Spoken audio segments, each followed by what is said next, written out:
বন্ধুকে ধন্যবাদ জানাই, রেজাউল ভাইকে,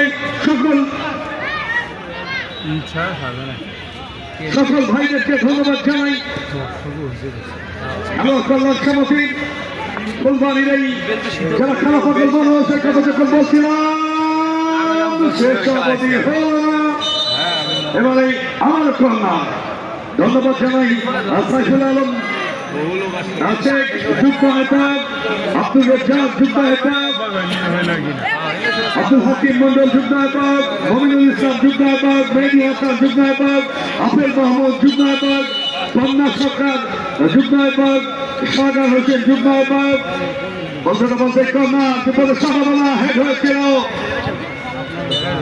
দোল্লাই মসজিদ মাঠের বাইরে বলছে আগামী 14 তারিখ হেমলপুর ইস্তেমা মাঠে WFC বনাম খেলা কল্যাণ সমিতি গোবিন্দগঞ্জের প্রথম সেমিফাইনাল খেলা অনুষ্ঠিত হবে।